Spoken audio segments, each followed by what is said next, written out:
Wanda vision का episode 6 Disney plus पर आ गया है, जिसे आप इंडिया में हॉट स्टार पर देख सकते हैं। जहां पिछले एपिसोड की तरह इस एपिसोड में बहुत सारे वियर्ड और क्रीपी सीन है जो हमें बहुत सारे ईस्टर एग और हिडन डिटेल्स देते हैं। तो चलिए स्पॉइलर अलर्ट्स के साथ सब पर एक एक कर बात करते हैं। आप देख रहे हैं मूवी इनसाइडर और मैं हूं मोहित। तो जल्दी से चैनल को सब्सक्राइब और वीडियो को लाइक, कमेंट और शेयर कर दीजिए और घंटा बजा देना। तो चलिए शुरू करते हैं। रिकैप में हम एमसीयू के पिएट्रो को देखते हैं, जिसकी death avenger age of Ultron में हो गई थी। तो इससे यह कंफर्म हो जाता है कि अब हमारे पास क्विकसिल्वर के 2 डिफरेंट वर्जन हैं। साथ ही यह भी कि एमसीयू के पिएट्रो को फॉक्स के पिएट्रो से रिप्लेस नहीं किया गया है। तो इस वीक शो का सिटकॉम 90 से इंस्पायर्ड है, जहां हमें ओपनिंग क्रेडिट और सिटकॉम के फॉर्मेट से Malcolm in the middle show का रेफरेंस मिलता है, जो 2000 से 2006 के बीच 7 सीजन चला था। यहाँ तक कि शो का फॉर्मेट और कलर भी काफी हद तक सेम है। साथ ही वांडा विजन का हाउस एक बार फिर चेंज हो गया है और इसका interior Malcolm in the middle से सिमिलर है। एपिसोड का ओपनिंग थीम सॉन्ग भी काफ़ी इंटरेस्टिंग है, जो बताता है कि आप क्या कर रहे हो उसके बारे में क्वेश्चन ना करो, क्या हो अगर यह सब इल्यूजन हो। सो प्रैक्टिकली थीम सॉन्ग हमसे यह बोलता है कि वेस्टव्यू की रियलिटी के बारे में क्वेश्चन ना करके, जो कि इस सीरीज के आने के बाद एमसीयू फैन में काफ़ी ज़्यादा हो रही है, जस्ट शो को एंजॉय करो कि क्या क्या हो रहा है। जब पिएट्रो ओपनिंग थीम सॉन्ग में दिखता है तो सॉन्ग के लिरिक्स होता है through there may be no way of knowing who is coming by to play, जो कि इवेंट पीटर्स के लिए होता है, जो अब एमसीयू में भी क्विकसिल्वर के रूप में है। तो इस एपिसोड में बिली फोर्थ वॉल ब्रेक कर ऑडियंस से बात करता है, जो कि डेडपूल का रेफरेंस है, जहां डेडपूल मूवी में डेडपूल भी फोर्थ वॉल ब्रेक कर लोगों से बात करता है और अब डेडपूल भी एमसीयू का हिस्सा बन गया है। साथ ही मालकम इन द मिडल में मालकम भी डायरेक्ट ऑडियंस से बात करता है फोर्थ वॉल ब्रेक कर। तो वेस्ट व्यू में हॉलोवीन है और सब ने हॉलोवीन कॉस्ट्यूम पहना हुआ है, जहां हम बिली को रेड कॉस्ट्यूम में देखते हैं, जो कि सेम वैसा ही होता है जब बिली वीकॉन बनता है कॉमिक्स में। बिली और टॉमी के पास डांस रिवॉल्यूशन गेम के 2 सेट हैं। अब यह क्लियर नहीं है कि यह डीडीआर गेम का कौन सा वर्जन है, लेकिन first DDR game north America में 90s के लास्ट में रिलीज हुई थी। बिली और टॉमी जो डीडीआर गेम खेल रहे होते हैं उसका लेवल बटरफ्लाई सॉन्ग के लिए होता है, जो गेम में एक पॉपुलर टेक्निक इंट्रोड्यूस करता है, बटरफ्लाई स्पिन और टर्न, जहां डांस स्टेप आपको चारों ओर घूमने के लिए फोर्स करता है। साथ ही बटरफ्लाई को इस सीरीज के एपिसोड 3 में भी देख चुके हैं, जहां वांडा की प्रेगनेंसी के कारण आर्टिफिशियल बटरफ्लाई रियल बटरफ्लाई में कन्वर्ट हो जाती हैं। साथ ही बटरफ्लाई इफेक्ट को रिप्रेजेंट करती है। या यहाँ यह भी हो सकता है कि बटरफ्लाई लैला मिलर, जो कि एक म्यूटेंट कैरेक्टर है, उसको रिप्रेजेंट कर रहे हो, जिसे पहली बार हाउस ऑफ एम में इंट्रोड्यूस किया गया था। जहाँ कॉमिक्स में कुछ कैरेक्टर्स में से एक लैला भी होती है, जिसे याद होता है कि वांडा के रीराइटिंग रियलिटी से पहले क्या हुआ होता है। उसके पास एबिलिटी होती है अल्टरनेट रियलिटी और दूसरे पास्ट इवेंट को याद करने की, साथ ही दूसरे पीपल्स को अवैक करने की। साथ ही हमें पिछले एपिसोड में फ्रिज पर कैपिटल बी लेटर लिखा हुआ दिखता है। आगे टॉमी बोलता है कि बिली डरा हुआ है कि अंकल पिएट्रो वैम्पायर हैं, जैसे कि वो 4 बजे तक सोया रहता है। साथ ही हम एपिसोड के लास्ट में पिएट्रो को अनडेड फॉर्म में देखते हैं, जो कि वैम्पायर्स के काफी क्लोज है। और अगर आपको याद हो तो मार्वल में भी वैम्पायर एग्जिस्ट करते हैं। जी हाँ, ब्लेड मूवी जो आपको याद ही होगी। और यह भी कंफर्म कर दिया गया है कि आगे हमें एमसीयू में ब्लेड मूवी देखने को मिलेगी। और यहाँ हम वांडा को 60s में आई कॉमिक्स के स्कारलेट विच के कॉस्ट्यूम में देखते हैं, जिसे वो सुकोवियन फॉर्च्यून टेलर कहती है। अब अगर कॉमिक्स की बात करें तो कॉमिक्स में वांडा मानती है कि उसकी माँ एक फॉर्च्यून टेलर है, जबकि बाद में रिवील होता है कि वांडा की माँ वांडा से पहले स्कारलेट विच थी। आगे एक सीन में वांडा पिएट्रो की चाइल्डहुड फ्लैशबैक मेमोरी देखता है, जिसे पिएट्रो बताता है, जो कि थोड़ा कंफ्यूजिंग होता है, क्योंकि ऐसी मेमोरी वांडा ने एक्सपेक्ट नहीं की होती और यह मेमोरी वांडा की भी नहीं होती। तो हो सकता है यह मेमोरी पिएट्रो की हो, जो कि एमसीयू के यूनिवर्स का ना होकर फॉक्स के यूनिवर्स का हो, जिसे मैंने पिछले वीडियो में कवर किया था। मतलब यहाँ मल्टीवर्स कनेक्टेड हो सकता है। इसी सीन में हमें किड, वांडा और पिएट्रो हॉलोवीन कॉस्ट्यूम में दिखते हैं। और कुछ थ्योरी आ रही है कि यह ब्लैक विडो और निक फ्यूरी का रेफरेंस है, बट आप नोटिस करोगे तो किड वांडा के पास एंटीना भी है और वह ब्लैक आउटफिट में नहीं है। साथ ही वांडा और पिएट्रो का जन्म 1989 में हुआ होता है और यह दोनों ही ब्लैक विडो से 5 ईयर छोटे होते हैं। तो वांडा ने जो कॉस्ट्यूम पहना है वो पुराने वाली वास्प के जैसा कुछ है। साथ ही पुरानी वाली वास्प 80 और 90s के एरा में एक्टिव थी एमसीयू में और निक फ्यूरी के साथ काम किया होगा। तो यहाँ किड्स वास्प और निक फ्यूरी के आउटफिट में दिखते हैं। साथ ही हम विजन को 60s में आई कॉमिक्स के विजन के कॉस्ट्यूम में देखते हैं, जिसे वो मैक्सिकन वेस्लर कहता है। पीटर या फिर पिएट्रो के हाथ पर हम एक टैटू देखते हैं, जो कि मॉम होता है, जो कि हो सकता है कि मल्टीवर्स ऑफ मैडनेस या फिर मदर ऑफ म्यूटेंट्स या फिर मैग्नेटो और म्यूटेंट्स या फिर एक सिंपल टैटू हो जो उसने अपनी माँ के लिए बनवाया हो। एक्चुअली इवन पीटर्स के पास रियल लाइफ में भी यह टैटू है। अब मार्वल वालों ने इसको दिखाया है तो कोई तो लॉजिक होगा, नहीं तो इसे छिपाया भी जा सकता था। साथ ही कैमरे के एंगल को इस तरह से फिट किया गया है कि अगर आप गौर नहीं करोगे तो MOM HOM जैसा दिखेगा, और HOM का मतलब हाउस ऑफ एम है। अब क्या है यह एक डिस्कशन टॉपिक है, आप कमेंट्स में मुझे बताएं। साथ ही पिएट्रो और टॉमी दोनों के हेलोवीन कॉस्ट्यूम उनके कॉमिक्स बुक के आउटफिट पर बेस्ड है और दोनों के ही कॉस्ट्यूम सेम होते हैं जैसे कि उनकी पावर। यहाँ तक कि उनका हेयर स्टाइल भी कॉमिक्स से इंस्पायर्ड होती है।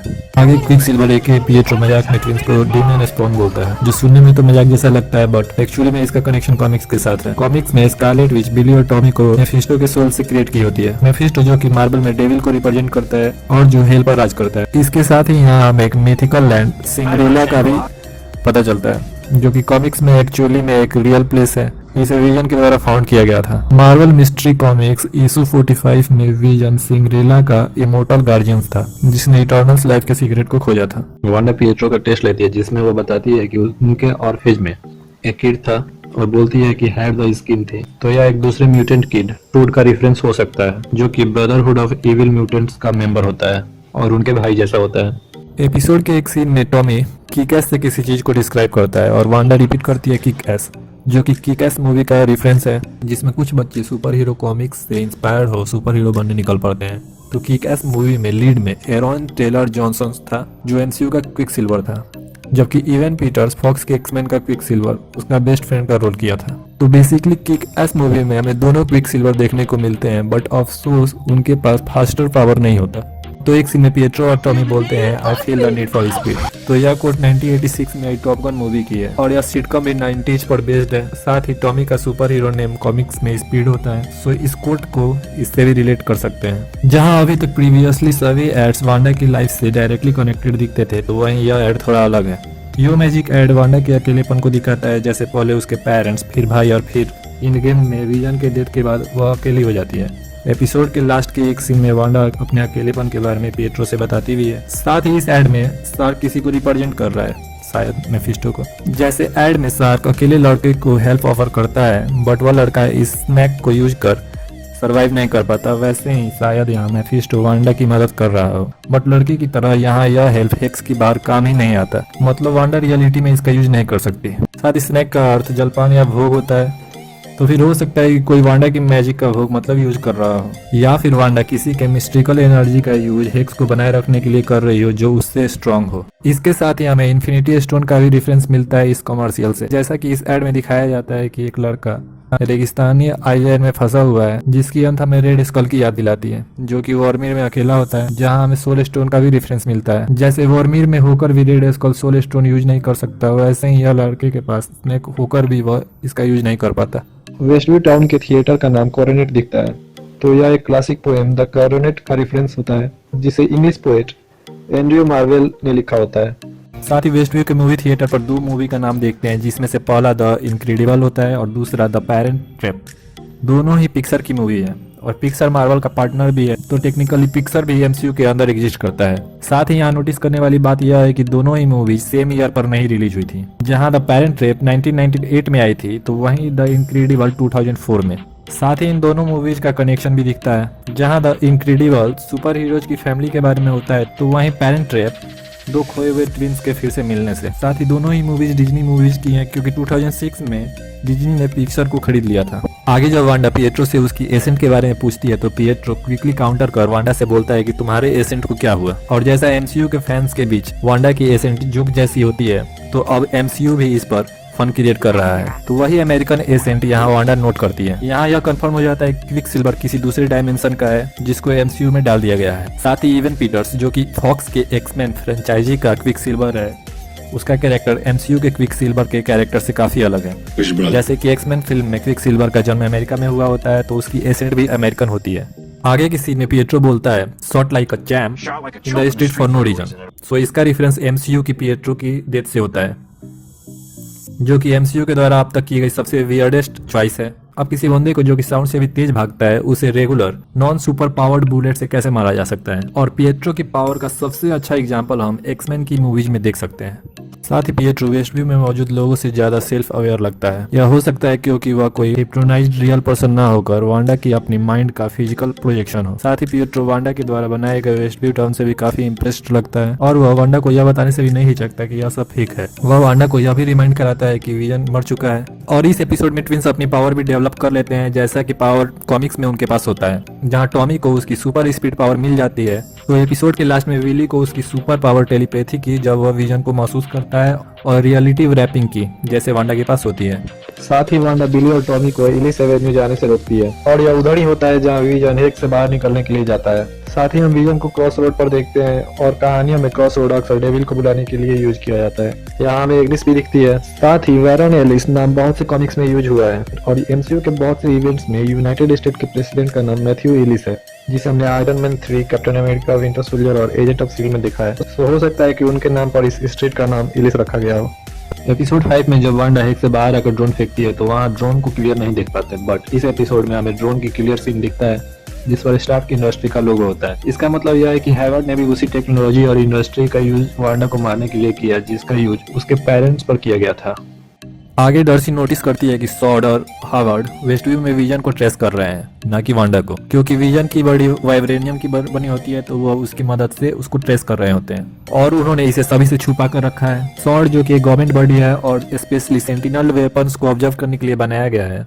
साथ ही सोकोविया एकॉर्ड्स भी लागू है, तो हो सकता है कि एवेंजर्स के ऑपोजिट एंटी एवेंजर्स बना रहे हों। यह हो भी सकता है क्योंकि विजन की बॉडी एमसीयू की अब तक की सबसे बड़ी सेंटिनेंट वेपन है जिसे अल्ट्रॉन ने क्रिएट किया था। आगे जब विजन वेस्टव्यू के किनारे पहुंचता है तो पाता है कि वहां के लोग फ्रोजन के पोजीशन में हैं, जहां एग्निस भी होती है। अभी इस सीन से ऐसा लगता है कि वांडा अपनी पावर का यूज पूरे टाउन को कंट्रोल करने के लिए नहीं करती, वह वहीं अपनी पावर का फुली यूज करती है जहां वह और उसकी फैमिली होती है। अब आप इस सीन में गौर करोगे तो एग्निस जो कार ड्राइव कर रही है वो वोल्वो 9040 वैगन है, जिसे पहली बार 1990 में इंट्रोड्यूस किया गया था, जिससे यह कंफर्म होता है कि इस एपिसोड में वेस्टव्यू 90s पर बेस्ड है। अब यहाँ गौर करने वाली बात है कि एग्निस की हॉलोवीन कॉस्ट्यूम एक विच की जैसी होती है, जिससे कि फिर से हिंट्स मिलता है कि एग्निस ही एमसीयू की आगाथा हार्कनेस है। साथ ही वह वांडा की रियलिटी को भी जानती है और उसकी लाफिंग आप गेस कर ही सकते हो। आगे किसी में विजन एग्निस से बोलता है कि व्हाट इज एवेंजर। इससे यह पता चल जाता है कि विजन के पास वेस्टव्यू से पहले की कोई मेमोरी नहीं है, जैसे एपिसोड 5 में उसने बोला होता है। तो यहाँ यह हो सकता है कि वांडा विजन की मेमोरी को अपनी पावर से हाइड कर दी हो, या फिर यह भी हो सकता है कि विजन के डेथ के साथ ही उसकी मेमोरी इरेज हो गई हो। साथ ही एग्निस की बातों पर भी डाउट होता है, जैसे कि पिछले एपिसोड में डायरेक्टली वो वांडा से पूछती है कि क्या फिर से वो स्टार्ट करें या नॉर्म के द्वारा कोई नाम नहीं लेना, केवल हर बोलना। साथ ही अभी विच का कॉस्ट्यूम ये सभी आगाथा हार्कनेस की तरफ हिंट्स देता है या फिर किसी और की। साथ ही यहाँ यह नोटिस करने वाली बात है कि अगर एग्निस आगाथा हार्कनेस है तो कॉमिक्स में आगाथा कभी भी विलेन नहीं थी। साथ ही इस एपिसोड में क्लियर हो जाता है कि पिछले एपिसोड में मोनिका ने जिस एरोस्पेस इंजीनियर के बारे में बोला था वह फीमेल होकर मेल नाम है। अब एरोस्पेस इंजीनियर कौन है तो उसको मैंने अपने पिछले वीडियो में कवर किया है। आगे की सीन में डॉर्सी पाती है कि मोनिका का डीएनए स्ट्रक्चर वेस्टव्यू में आने और जाने से 2 बार चेंज हो गया है और यह सीन मोनिका के फ्यूचर की तरफ हिंट्स देती है जो कि फोटोन से है।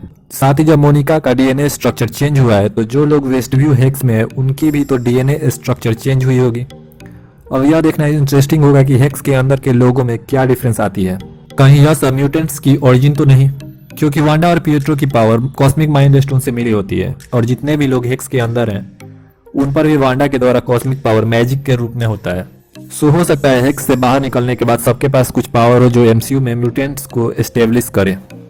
साथ ही कॉमिक्स हाउस ऑफ एम जिस पर वांडा की विजन बेस्ट लगती है उसमें एक टाइम पर वांडा नो मोर म्यूटेंट्स बोल सभी म्यूटेंट्स को खत्म कर देती है।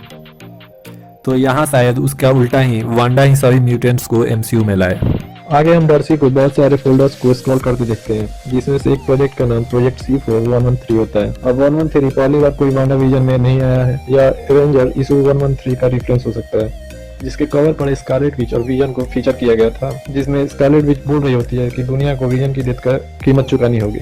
इसी सीन में डॉर्सी की स्क्रीन पर जॉनसन रे नाम की एक फाइल दिखती है। कॉमिक्स में रे जॉनसन जॉन व्रेथ का एलाइस है, जिसे हम क्रिस्टल के नाम से अच्छे से जानते हैं, जो कि एंटी एजिंग फैक्टर के साथ एक टेलीपोर्टिंग म्यूटेंट है। क्रिस्टल टीम एक्स के साथ जुड़ा हुआ है, जो कि मर्सनरी म्यूटेंट्स का एक ग्रुप है जिसमें उसके साथ वुल्वरिन भी होता है। हम इस कैरेक्टर को 2009 में आई वुल्वरिन की मूवी में भी देख सकते हैं। अब जॉनसन रे की फाइल सॉर्ड के डाटाबेस में उन्हें इंडिकेट करता है कि सॉर्ड उसके साथ या तो पास्ट में काम किया होगा या फिर वह सॉर्ड के रडार पे है। साथ ही बहुत सारी न्यूज इस नेम को लोगन के साथ भी अटैच करके देख रही है, जिसे falcon and the winter soldier में थोड़ा सा हिंट्स मिलता है। और एक दूसरे फाइल का नाम प्रोजेक्ट M5247 दिखता है। तो 247 एवेंजर्स 247 का रेफरेंस हो सकता है, जिसमें इटर्नल्स अपनी ओरिजिन रिवील करते हैं और स्कारलेट विच और विजन कैप्टन मार्वल की मदद करने की कोशिश करते हैं। और आगे हम इटर्नल्स की मूवी भी MCU में देखने वाले हैं, जो MCU ने कंफर्म कर दिया है।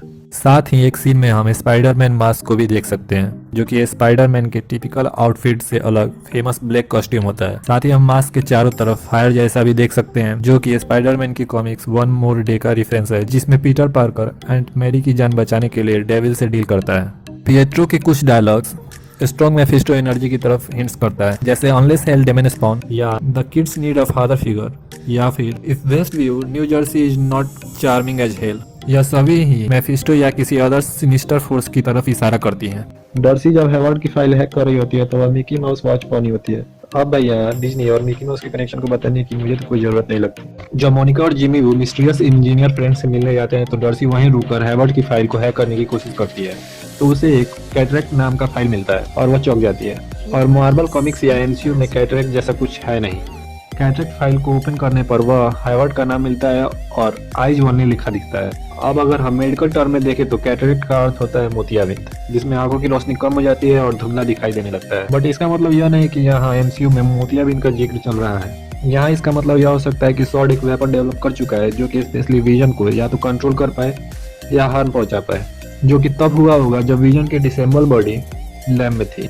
साथ ही डेड विजन और पिएट्रो दोनों की ही आंखें कैटरेक्ट डिजीज जैसी ही दिखती हैं। जब डर्सी जिमी वू को ईमेल करती है तो आप वहाँ जेम्स गैड और जेम्स अलेक्जेंडर का नाम ईमेल ऑप्शन पर देखते हैं। तो जेम्स गैड मार्वल स्टूडियो में पोस्ट प्रोडक्शन में काम करता है, तो वहीं जेम्स अलेक्जेंडर वांडा विजन में VFX प्रोड्यूसर है। एपिसोड के लास्ट में पिएट्रो बोलता है, it's not like your dead husband could die twice. Vision Westview से बाहर निकलने की कोशिश करता है। तो यह थोड़ा अजीब है कि पिएट्रो को कैसे पता है कि विजन मर चुका है। MCU में पिएट्रो एज ऑफ अल्ट्रॉन में ही मर चुका होता है, और अगर यह मल्टीवर्स से है तो भी कैसे पता कि विजन जिंदा है या मर चुका है। अब तो यह इंटरेस्टिंग है, जो कि वांडा विजन के अगले एपिसोड में ही क्लियर होगा। जब वांडा पिएट्रो को अपनी पावर से दूर फेंकती है तो आप वहाँ एक फेक ग्रेवस्टोन को देख सकते हैं, जिस पर जेमेल सिमेलमैन लिखा होता है। जेनेल वांडा विजन के फर्स्ट असिस्टेंट डायरेक्टर है।